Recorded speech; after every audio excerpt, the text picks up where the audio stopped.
Now, let's look at one of the most exciting new teams in sports, Angel City FC.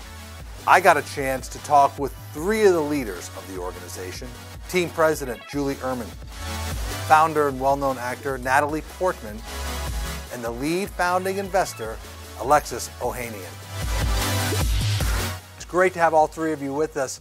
Angel City FC, really one of the more intriguing stories of the year. Have to ask, why Angel City and why now?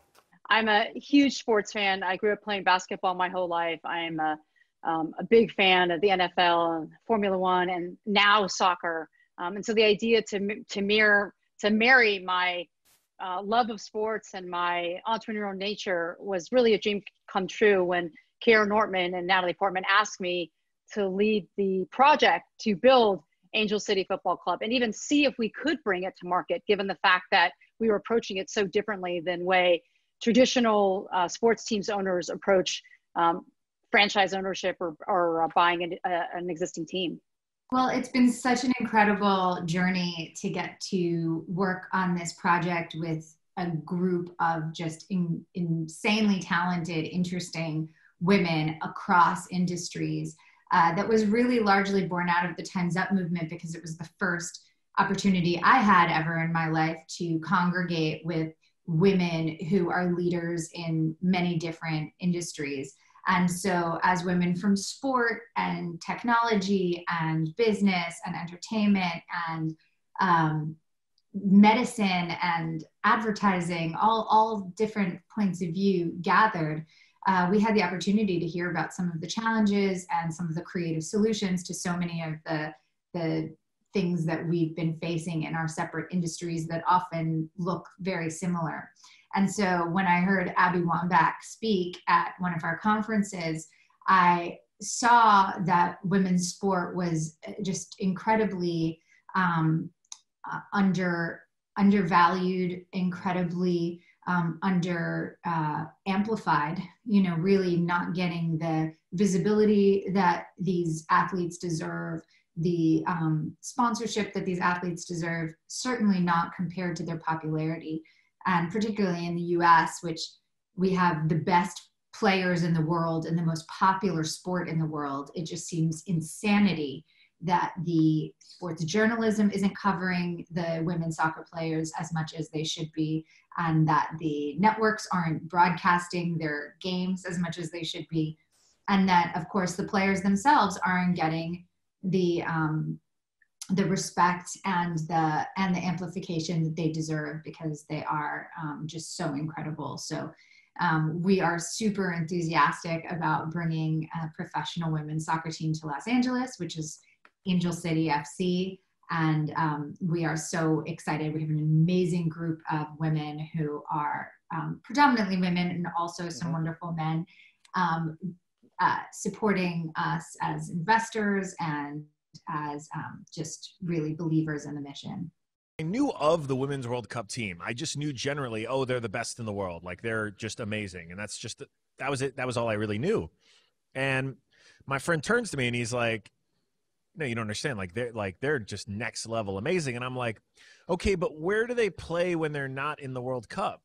And he was like, oh, the NWSL. And I was like, what? And he was like, the NWSL. And I had no idea.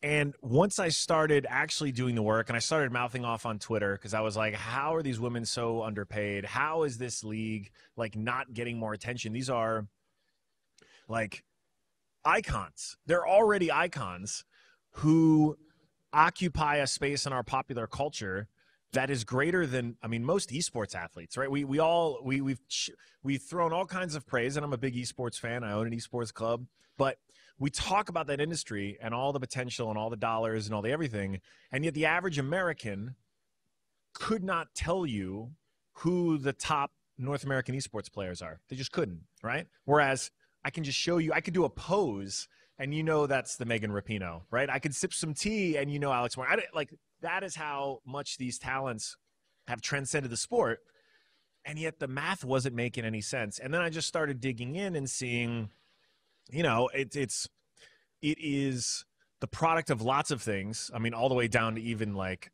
whether publications choose to give them equal coverage time.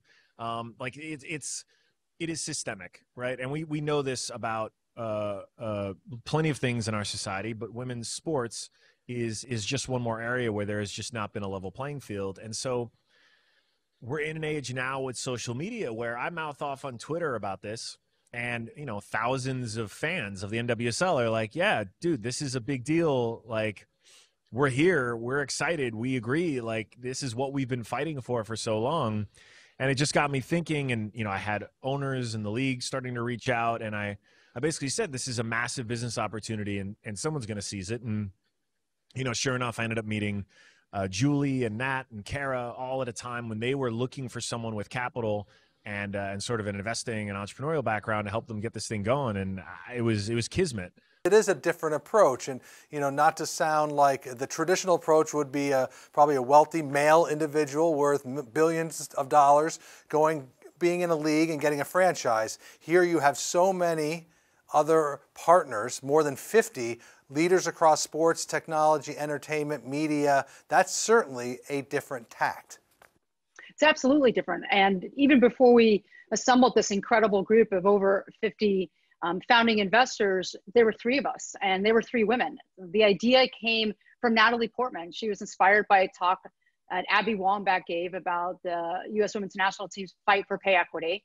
And she literally spent the next year and a half getting to meet the players, learning what the issue was, and consistently asking the question, why now, and how can I help? What can I do to help? And it was through that single question and her budding friendship with Kara Nortman, both who are on the board of Time's Up, where Angel City came to life.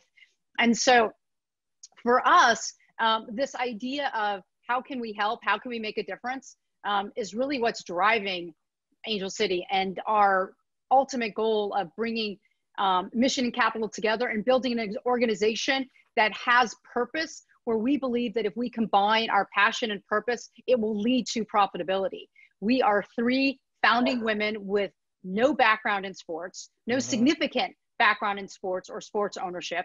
And we went to the league and said, we believe we can make this happen in our city, Los Angeles. We believe we can find the money. We believe we can secure a stadium. We'd like you to trust us and bet on us. And we were really fortunate that the league took the leap of faith and trust in us to say, okay, you have the rights. Let's see if you can pull this off. And so we then went to seek investors, starting with Alexis Ohanian, who was absolutely incredible and believed day one in both our purpose, which is to set higher expectations. He believes in leveling the playing field. He believes in equality amongst women and men. And a lot of that comes from his experiences being the husband of Serena Williams, also an investor, and their daughter, Olympia, but also, you know, his general, you know, stance on the world.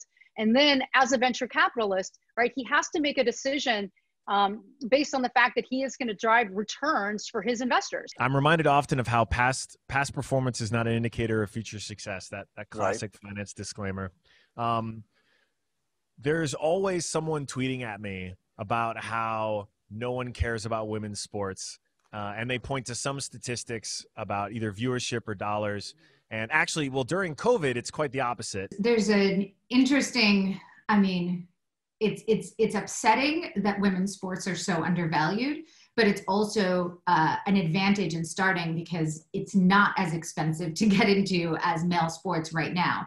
And you see the possibility for growth in such a tremendous way because of that deep undervaluing of women's sports, which can really only be chalked up to prejudice because, you know, you see that the Women's World Cup drew more viewers than, you know, any other sporting event that year. You'd think all the networks would be pouncing on the opportunity to air their games, to air the women's soccer games in the US. And to see that that's not happening, you have to kind of scratch your head and wonder. The idea that we are building a company whose sole goal is to make money and to prove that we as women can lead an organization and we can build a sports organization that makes money. He believed in how undervalued the NWSL was, given the fact that it is the global sport, given the fact that these players are cultural icons that have their own platforms, that if we can lean into those and drive those eyeballs to what we're building in Angel City and more broadly the league, there's a huge opportunity for growth here. So we did approach it very differently. We were lucky that the league believed in us. And to date, we continue to prove that we can make decisions based in purpose, but can lead to a profitable business as we start these conversations with sponsors and brands and bringing Angel City to life. I see all of this, as an opportunity to show we can build a viable, profitable franchise. And there are others in the league that are already this, but really, really rise sort of all boats along with us throughout the NWSL, because that's how this is truly enduring and truly sustainable. But I mean, the nice thing is the raw materials could not be better, right? This is the most popular sport in the world. And I go back to esports. I really think about a lot of this club as being it's an esports club that happens to play football because of the approach that we're taking, right? We want to build individual brands around our players because each one of those players is herself a persona that has fans that all sort of bubble up for the benefits of the team. But we want to empower these women. We know that a big part of getting the pay equity is to bring the dollars in and to actually help give our players more channels to make money doing what they love, building their fan base, which will in turn build the fan base of our team and rise all those boats. LA, a very great sports market. We all know it, and probably perfect for Angel City Football Club, but very competitive with all the other teams in the marketplace, including the world champion Lakers just winning another NBA title. It is a crowded marketplace with a lot of teams, but they've all been champions, right? The Galaxy, LAFC winning the Community Shield. You have the Lakers, you have the Dodgers, you have the Kings, right? The Sparks. So LA is such a big market, and we have the ability to drive incredible fandom. And we have champions on the field, and with Angel City, we want to be champions off the field as much. And so I think what we bring to the table is really this intersection of mission and capital and a drive, right, to be successful. That is, it's bringing people together, right? And that's what we want to do. I mean, at the end of the day, this should be a joyful, fun experience. And we recognize the best group of fans, like creating fandom, is the strongest group of people that you can bring together because there's something that binds them. There's a sense of belonging and an emotional connection with the community and with your team. And we've already started down the path of trying to bring this community together for what we stand for, equality and impact. And it's starting to resonate. So I think we can absolutely, not necessarily carve our niche, but grow the pie.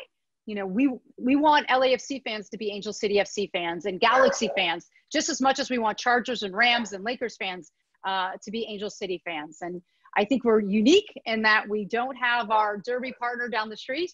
There's one team for everyone to rally behind and get behind, and it happens to be made up of women who are truly and proven to be the absolute best in the world at what they do.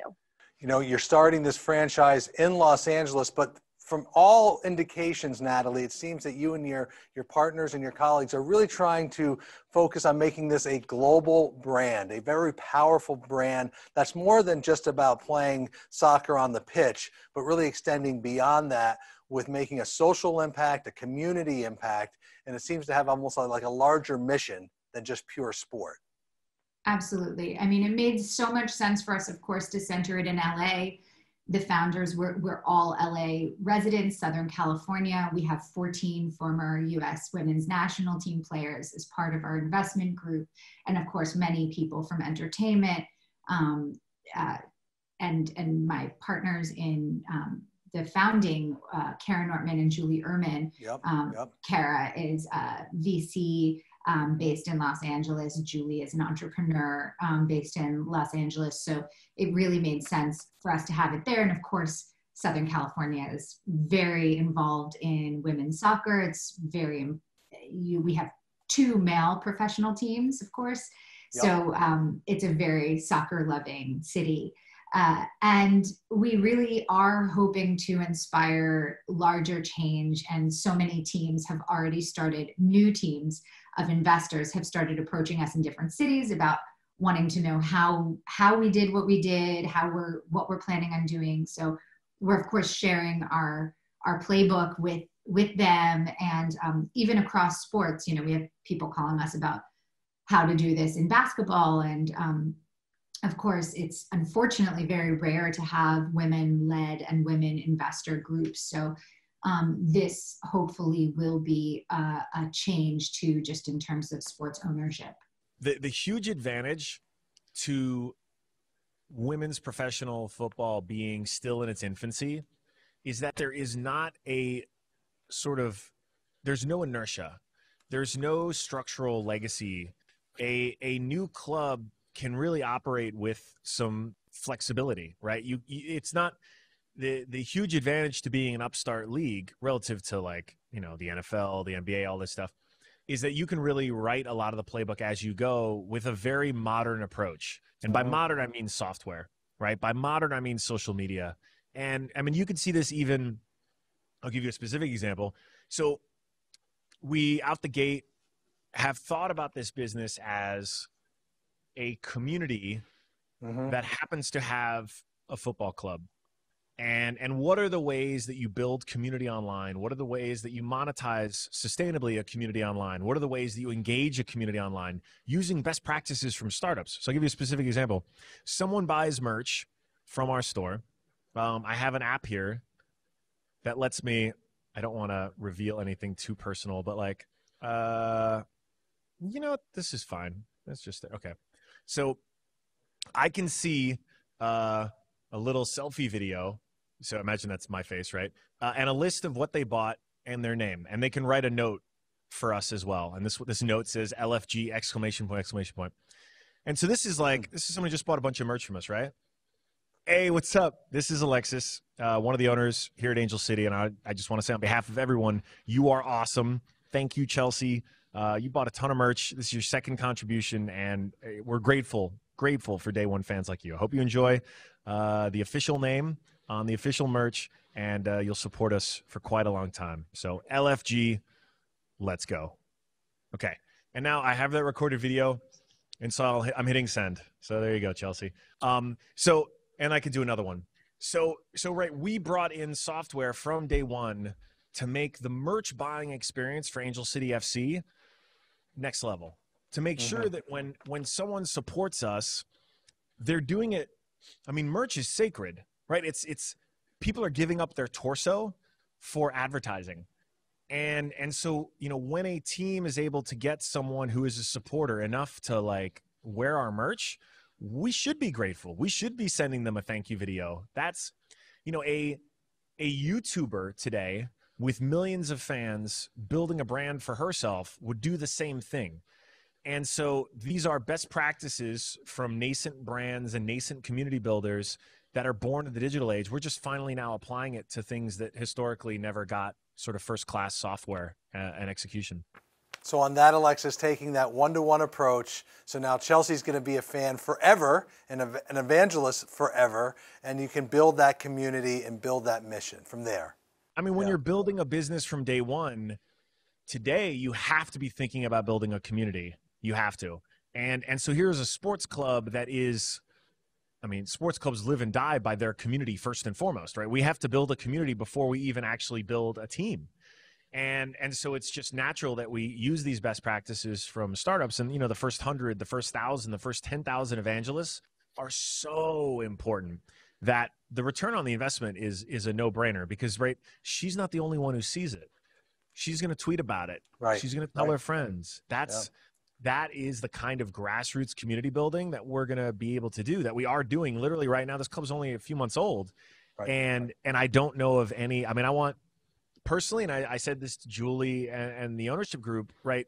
We're not here to set a standard for women's football. We're not even here to set a standard for women's sports. We're here to set a standard for sports. I want the ownership group of Man U, or I don't know whatever the most valuable sports club is in the world right now, to look at this and be like, how are they doing that? Why aren't we doing this? Right? I want to set that standard so high that the highest performing clubs in the world are looking at Angel City saying, how do we do that? This club is a few months old and they're lapping us with the way that they're doing this. Your background in media and technology, and as president, you're going to be out front in the business dealing. So sponsorship, venue, brand development. Talk us through kind of what's on your plate and what's next. Sure. So let's take sponsorship first. So we've done two things. First is we announced the Angel City sponsorship program, which is 10% of all sponsorship revenue will be given back to our community through our social impact partners. Angel City is a platform that stands for equality and impact. And we have three verticals that stand that up: equality, essentials, and education. So we want to work with our brand partners to have an impact in one of those three verticals in our community and ultimately, abroad. So that can be cash donations, product donations, or asset usage. So imagine somebody buys the rights for 4 minutes of LED time. Maybe they give a minute of it away to a women-owned business here in Southern California, or more specifically Los Angeles, a business that could never, afford that kind of viewership on their own. So that's one thing. And the second thing is really simply, I asked my team, what does the MLS charge? What does a jersey go for in the MLS? What does that range look like? And so then we worked with our partners, WME Endeavor, and said, that's where we want to get to. So help me get there. How do I get that number? Between the visibility that we can bring to the team, this incredible investor group that we have put together, our involvement in the community, our involvement on the global stage, the fact that we are going to be out there talking about the NWSL, talking about this team, talking about the players, the community, the fans. How can we price ourselves equal to our partners? And we're doing just that. That's ambitious. I mean, if you're trying to match jersey partnerships on the MLS level with the NWSL, that would reset the marketplace in a very positive way.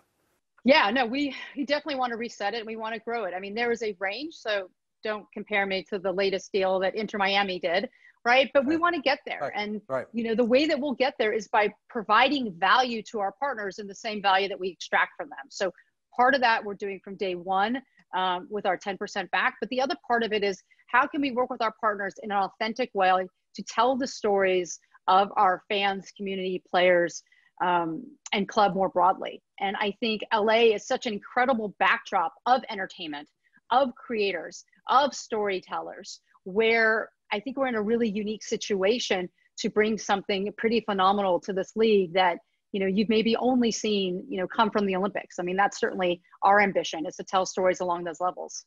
You go to your website, at the top of the website, you put, I want to be known for making this world better, much better. How does Angel FC fit into that motto of yours? Well, the impetus for making this investment was back in England. Our whole family was watching the final, the Women's World Cup. And Olympia had her, this is my 3-year-old daughter, she had her Alex Morgan jersey and she was running around. And like any dad, I said to my wife, like, wouldn't it be nice one day if Olympia played, the Women's World Cup team? And without missing a beat, Serena said, not until they pay her what she's worth. And I was like, all right, challenge accepted. I am going to do everything I can to help advance this sport so that it gets the recognition it deserves, so that it gets the dollars that it deserves, and so that if Olympia so chooses in 15 years or whatever, she could have a career in this sport, or any girl in this country could have a career in this sport and get paid what they're due. And felt like a very reasonable proposition. And so that, I feel pretty confidently, is a great example of how this investment will make it a better world.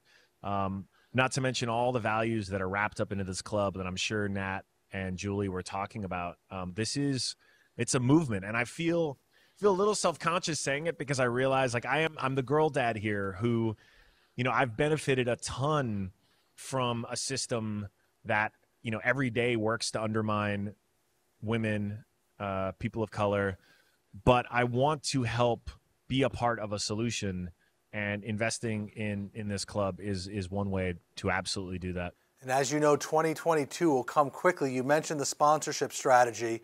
We heard Natalie Portman on The Tonight Show recently talk about the next steps in the brand, the logo, the look and feel, and also there's some venue decisions still to be made, correct? Oh yeah, we have a very busy timeline between now and April of 2022.